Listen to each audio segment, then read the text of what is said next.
Hi guys, so today I'm going to do a product comparison video between three products which I feel are in a similar class. So basically this class of products are water soluble pigments which that exist in a form of a crayon, whether or not it's like a pastel or a gel stick. So these products have all been out in the market at different times, and so I suspect there wasn't that many comparison videos like across like these different mediums. And from what I understand and how long I have been within the industry, which is about like 5-6 years of like reading up and trying out different products. These are the ones that I think are most used. So the three products I'm going to talk about is the Caran Neocolor 2 water-soluble wax pastels, the Gelatos from Faber Castell, as well as the new product from Prima, the water-soluble oil pastels. They call it Color a la creams. Don't know how to pronounce that word. I'm sorry if I'm totally mutilated it. So these three products, in some sense, they're kind of similar. They activate with water, and they are quite pigmented as compared to, I think, many other mediums around. Products were each marketed at different times to also appeal to different sort of artists through different trends that were introduced into the crafting industry. So in some sense, they are not quite apple for apple. Comparison for now will be primarily based on them as water-soluble mediums, and not so much as the crayons or the or wax themselves, or pastels themselves. So let's talk about the Caran Neocolor 2. These are water-soluble crayons. They are really cool. Comes in a huge set. Comes in 48, 84 and 126 if I'm not mistaken. I'm not entirely sure whether they still do sell open stocks anymore, but if they do, I guess it's a plus. If they don't, then I would say that this is a relatively expensive investment, but it is a good investment nonetheless. The Gelatos has been around for like 2-3 years, and I think over this period they also expanded the number of colors that they have, and including like metallics and appealing to different sort of themes. And the last product is the Prima water-soluble oil pastels, which is together with Iron Orchid's design. And this is a really vibrant water-soluble, really very smooth, very soft water-soluble oil pastels, and I think riding on the very mixed media wave that has been ongoing for the past 2 to 3 years, I guess this is how they are also positioning themselves as a brand. On top of that, also they are reintroducing the whole concept of coloring. So if you see them releasing things like their color pencils, they were kind of like in a competition to the Spectrum Noir color pencils. They also recently had alcohol markers, and so this time is them like reintroducing their line of their own mediums. And I have to say I was quite pleasantly surprised by how much effect and how well it was able to perform, even though it is one, a new-ish product, and two, a relatively cheap product compared to the other two products. So let's talk about Gelato. So as you can see, I did three things. One is that I applied the mediums directly onto the stems and then stamped them onto the watercolor paper after I activated them with water. The second thing I did was I used a wet brush, Kuritake's brush that has water inside, that you press on the sides and then more water comes out, just to see how it blends out and give like a multiple tone effect. And this I thought is really important if you're like a watercolor artist, or you intend to use this more as like when you like do stamping and then you color in images and you want to get like multiple tones to get like shadowy effect and stuff. As well as ability to activate the color once the dry medium has been applied directly onto the substrate without activating. So you activate it only when it's already onto the substrate. Let's look at the Gelatos first. So Gelatos, I would say out of the three, it gives the color mixes relatively quite well within themselves. And I would say, like, for the stamp images, for example, as you can see, the colors are really not as vibrant, because actually when you're using the product, one of the things that I guess I was a little bit disappointed about was that once water activated it, it tends to lose the integrity of that color a lot faster than what I was hoping it would do. So it is, in a sense, like, I guess per unit of the product, it doesn't quite give you the same kind of pigment intensity as compared to the two products. That being said, it does perform really well when you use it as for like multiple toning. In fact, the blending, it's really nice. Let's put that up to focus. You can see that blending there is really nice. Almost feels like alcohol markers. And the colors are a little bit more pastel looking.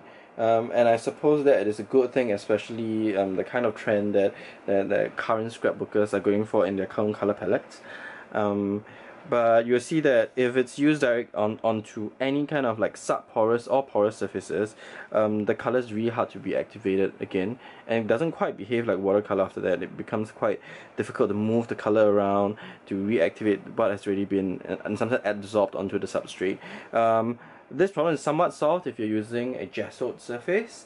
But as I said, because the color intensity does disperse a little bit, so you may want to, like, I guess, taper expectations or move expectations a little bit differently when you're working with the mediums, with the gelatos, so that you know what kind of colors you're going to get at the end of the day. They're not going to be like the same color as you would on the stick. For the Caran Neocolor 2, what I really do like about it is that the color integrity pretty much stays on the water, the amount of water that you apply to it. And that is sort of important, because if you are someone that wants to control your colors really well, they both have the ability to be have vibrant and a large scale of like multi-tone from the same color. The Caran Neocolor does really well.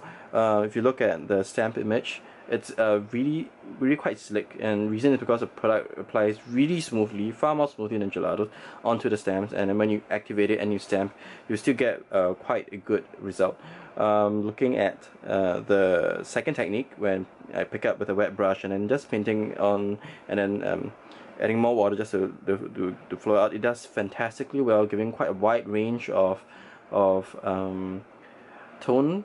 And that is really good if you're doing it for like watercoloring images. It activates really well after the substrate has been applied there, even on watercolor paper. There will still be some striations, but it is not that obvious. And it behaves really pretty much like watercolor color. So if you're going for a certain kind of effect, like, you can look at how it's being activated. It behaves really like how you would expect watercolor to behave. So I guess that's sort of important to note. Finally is this is the Prima one, and I'm really surprised by how well it works considering the price point. One is that the colors are extremely vibrant. Secondly, and when they're activated, the integrity of the color still stays pretty much the same. So like, this is actually this color, which is not too bad. And one of the drawbacks though is that after it dries, it becomes really hard to reactivate the color. You can reactivate it a little bit, but not very well.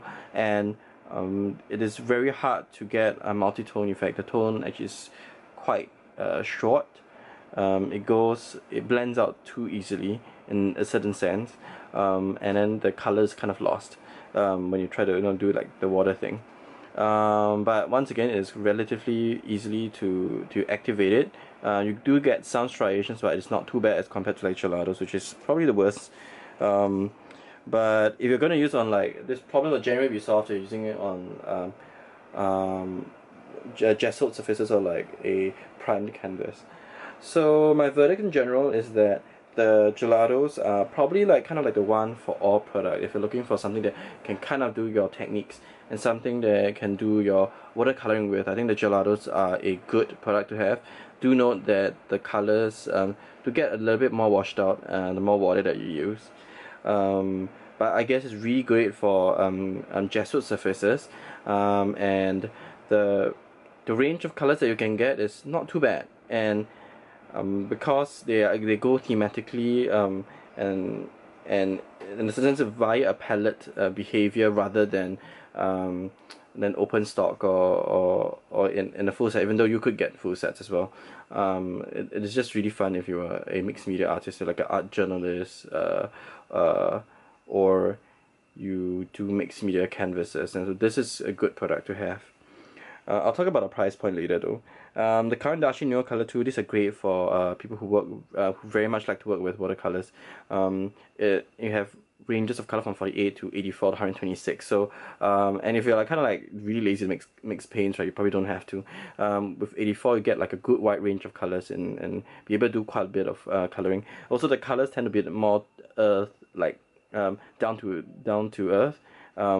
And therefore they're really good when you're doing like images for like nature or stuff like that. And finally, for the Prima products, they're very bright as well, and they work really well with the stand technique. So I think the Prima products are probably I would say would probably be the best bang for buck in terms of like if you're doing like techniques like for cards in which you do like colorful backgrounds with this technique. This is just quite brilliant. Christina Werner had some videos where she did some cards using this product, and I think it's really quite good. I'm going to show you guys a card that I made using the Prima Watersoluble Oil Pastels, just to showcase how bright the colors can go. And you get this really nice blend that you have between the different colors as well. And the yellows is really good, and this is I guess this is my favorite yellow out of all the yellows I've tried within this particular class of products from the Prima. And you will also see that that even on cold pressed watercolor paper, you get a very nice transfer of image. Now this is partially my fault because I didn't activate it with enough water, but you get quite a nice transfer of image, and this is just really good if you're doing like sampling backgrounds and stuff. So so that is the video for today. Thank you guys for watching, and I'll catch you guys next time. Bye.